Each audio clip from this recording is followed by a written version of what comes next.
I'm Lani Furbank, reporting for The Breeze.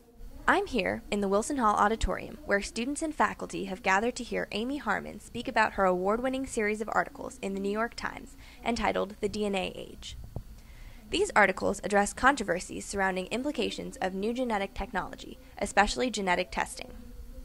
I started out doing these stories because I felt that we were at sort of an inflection point where technology and information about genetics was coming out of sort of what used to be like just the laboratory, the scientific laboratory. They were finally at a point where it was becoming relevant to the lives of sort of real American sort of individuals. Three of the women Harmon wrote about in her articles, Catherine Moser, Heather Trammell, and Megan O'Boyle, accompanied Harmon to recount their experiences with genetic testing, and Deborah Lindner shared her story via a live Skype conversation. The first story that I did was about Katie Moser, who learned when she was 24 years old.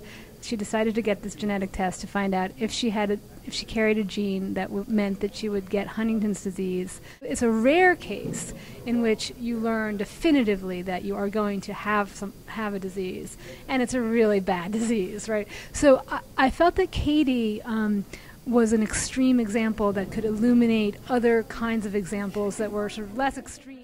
The talk consisted of a question and answer session where Harmon and her guests discussed the complicated matter of deciding whether or not to go through with genetic testing, and then dealing with the consequences of learning tragic news through these tests.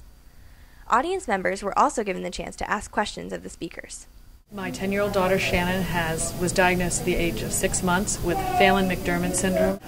She was tested genetically at birth for other reasons, and her chromosomes came back normal. She was tested with a better technology test 6 months later, and she was missing a sizable part of her 22nd chromosome that included about 52 genes. The ability to know what she has given us the knowledge to know what to test for in terms of medical issues and to be more aware of the fact that she may have seizures or other medical conditions. JMU students who attended the talk had positive reactions, and freshmen were eager to hear firsthand about the articles they read over the summer. It's just so cool to have this hands-on experience at JMU and to get experience in the field and understand, and it's just an awesome experience.